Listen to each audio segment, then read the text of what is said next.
বাংলাদেশের সব দাবি মেনে নিয়েছে আইসিসি। পূর্ণ অংশগ্রহণ ফি পাওয়া যাবে। এদিকে দিনভর ভারত পাকিস্তানের গণমাধ্যমে জরুরি সভা ছিল নিয়ে নানান গুঞ্জন। এসব খবরের বিস্তারিত নিয়ে কলকাতা থেকে আমাদের সঙ্গে যুক্ত হচ্ছেন সহকর্মী সুব্রত আচার্য। সুব্রত, আপনাকে স্বাগতম জানাচ্ছি সময় স্টুডিওতে। আপনাকে অনেক অনেক স্বাগত। সুব্রত, একটা ব্যস্ত একটা দিন হয়তো আপনাদের কলকাতাতেও পার করলো। সারা দিনভর নানান গুঞ্জন ছিল লাহোরে ওই বৈঠকটাকে ঘিরে। শেষ পর্যন্ত সবশেষ খবরটা যদি আমি আপনাকে বলি যে ভারতের বিপক্ষে পাকিস্তান খেলতে যাচ্ছে, এখন বর্তমান প্রেক্ষাপটে এটা কি বিশ্বকাপের জন্য একটা দারুণ খবর কিনা? নিঃসন্দেহে বিশ্বকাপের যারা ক্রিকেট ভক্ত, যাদের কাছে সীমানা খুব একটা বেশি গুরুত্ব পায় না, আবার অন্যদিকে বিশ্বকাপটা জানেন যে ক্রিকেট বরাবরই এমন একটি খেলা যেখানে প্রত্যেক দর্শক নিজেদেরকে করেন সেই দেশের একজন যোদ্ধা হিসেবে। সুতরাং ক্রিকেটকে যারা ক্রিকেটীয় ভাবে দেখতে চাইছিলেন বরাবর, সেই অংশটি অনেক বেশি। তারা কিন্তু এখন স্বাভাবিকভাবেই ভারত পাকিস্তানের এই ম্যাচটি প্রত্যাশিতভাবেই তাদের কাছে একটি বড় খবর। এবং নিঃসন্দেহে টি-20 বিশ্বকাপ যে প্রশ্নের মুখে শুরুতে পড়েছিল, আপনি জানেন যে এই ঘটনার সূত্রপাত হয় মুস্তাফিজুর রহমানকে বাদ দেওয়ার ফলে।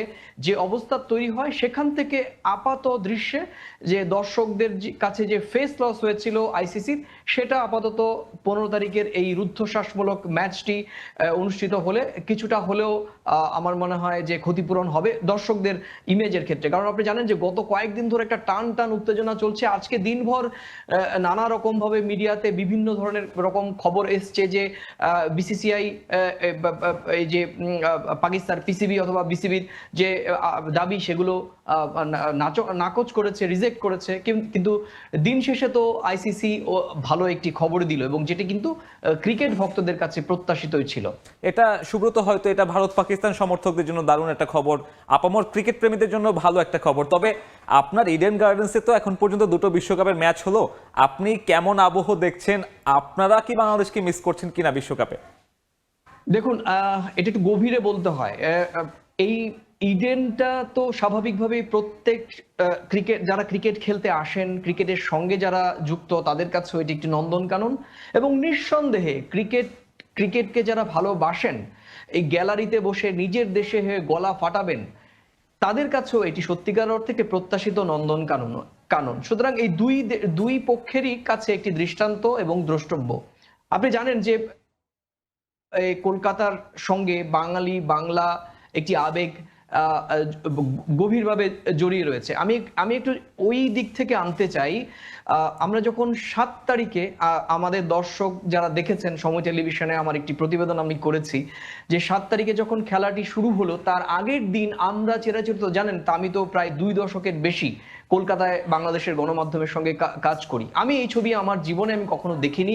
এত গুরুত্বপূর্ণ ম্যাচ হয়েছে, একেবারে শুনশান নীরবতা। আপনি শুধুমাত্র তাই নয়, প্রস্তুতির বিষয়টিও তখনও বাঁশ বাজছিল, পুলিশের ভ্যান জড়ো হয়নি, লাইট লাগানো হয়নি। আপনি ভাবুন, কয়েক ঘন্টা পর প্রত্যাশিত ম্যাচ হবে ওয়েস্ট ইন্ডিজ বনাম স্কটল্যান্ড। আপনি জানেন যে ইডেনের যে দর্শক আসন সেটি এখনো পর্যন্ত কাগজে কলমে যেটি 68,000, সেটি উন্নীত করার কথা চলছিল। সেই উন্নয়ন কাজটিও হয়নি, সম্ভবত এই সমস্ত আশঙ্কা কথা বিবেচনা করেই শেষ পর্যন্ত আমাদের কাছে স্পেসিফিক তথ্য না থাকলেও আমরা বিভিন্ন সূত্র থেকে জানতে পেরেছি যে এই 7 তারিখের ম্যাচে 18,000-এর মতো টিকিট বিক্রি হয়েছে।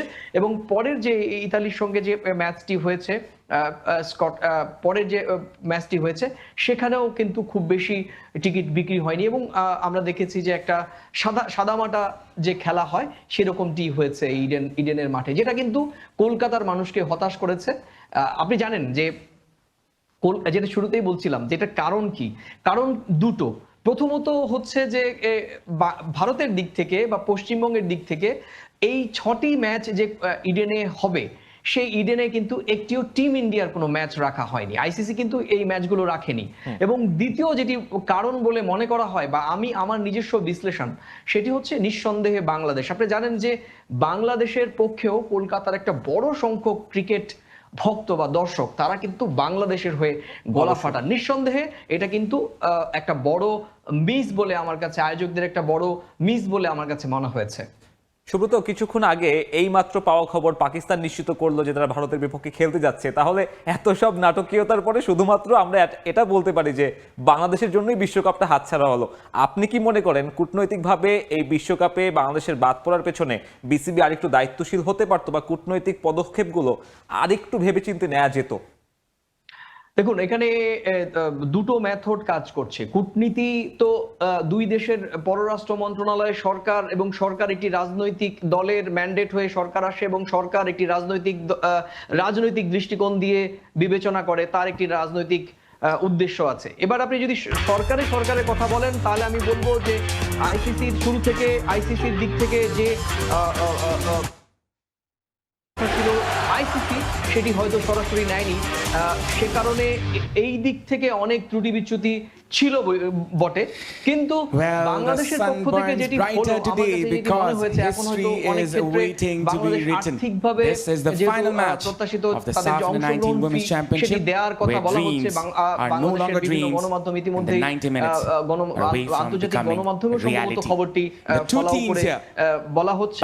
তবে আপনি প্রশ্নটি খুবই জটিল, উত্তর দেওয়াটাও খুব জটিল। যদি কূটনৈতিক ভাবে বলেন, তাহলে বাংলাদেশ এবং ভারতের কূটনৈতিক যে অবস্থা, আমরা যারা একটা হার্ডকোর দুই দেশের কূটনীতি নিয়ে কাজ করি, 2024-এর 5 আগস্টের পর থেকেই কিন্তু ওই কূটনৈতিক টানাপোড়েন চলছিল। নিঃসন্দেহে সেই কূটনৈতিক টানাপোড়েনের প্রভাবটা কিন্তু এই বিসিবির উপরে পড়েছিল, কারণ বিসিবির নিয়োগ বা আমাদের এখানে আইসিসির নিয়োগ বা আমাদের বিসিসিআই নিয়োগগুলো কিন্তু সরকারের পৃষ্ঠপোষকতা থাকে। সুব্রত, আপনার কথা আমরা বুঝতে পেরেছি। আপনাকে অসংখ্য ধন্যবাদ আমাদের সঙ্গে স্টুডিওতে যোগ দেওয়ার জন্য। দর্শক, আমাদের সঙ্গে যুক্ত হয়েছিলেন আমাদের কলকাতার প্রতিনিধি সুব্রত আচার্য, জানাচ্ছিলেন সেখানকার বিশ্বকাপ পরিস্থিতি এবং বাংলাদেশে এই বিশ্বকাপে না থাকার মাধ্যমে ক্রিকেট ফ্যানদের বর্তমান সেখানকার অবস্থা।